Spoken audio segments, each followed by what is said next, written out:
Good morning, and welcome back to Daily Dhamma, a letter to our children. Today is December 28th, and our reading is Being Unbearably Right. The Confederacy of the Humbled is a close-knit brotherhood whose members travel with no outward markings, but who know each other at a glance. For having fallen suddenly from grace, those in the Confederacy share a certain perspective.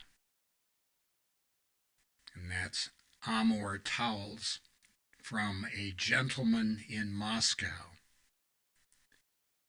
When the balloon goes up and everything we know is gone, we'd be blessed to acquit ourselves half as well as Count Alexander Rostoff.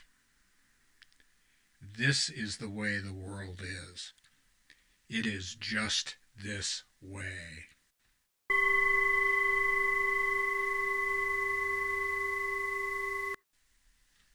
Boy, A Gentleman in Moscow has got to be the best book I've read in the last 5 years. Outside of spiritual books, I guess. I'm required to say that, maybe. Anyway, it's a pretty spiritual book itself, and it tells a wonderful story. Count Rostov was in Paris when the Russian Revolution broke out, and he went back on purpose, and he winds up being placed under house arrest in the Metropole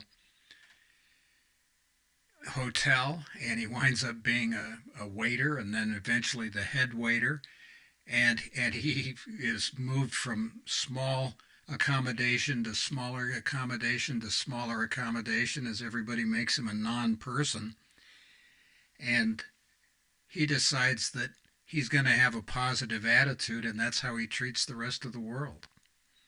God, I love this guy. Man, I want to do this. The balloon is going to go up. You know, everything that arises disbands. Everything that disbands arises. And so the only constant we have in life is change. And change is very painful for us all, and we don't like it.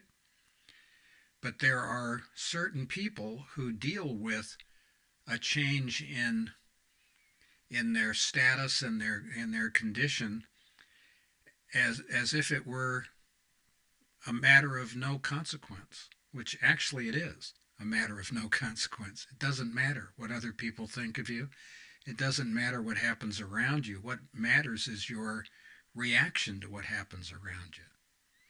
We are not a product of the things that happen to us or near us so much as we are a product of what our reaction to those things that happen around us and near us happen to be. It's not the trauma, it's the drama. If we make a big stinking deal out of it, it's going to be a big stinking deal. And if we don't make a big stinking deal out of it, lo and behold, it's not a big deal. So it's that stuff that you hear from time to time. If I think I've got a problem, I've got a problem. Doesn't matter what you think. If I don't think I have a problem, doesn't matter what you think, I don't have a problem. And those are words for us all. Let's try to have a happy, optimistic outlook on life. I really, truly do believe, we truly believe that we are as happy as we want to be, that our attitude is entirely up to us, and that we are not the boss. That's what we believe. And come hell or high water, what we see is what we get. If we see opportunities for growth, that's what we'll have. If we think it's the end of life as we know it, well, Katie, bar the door. And happy trails to you until we meet again.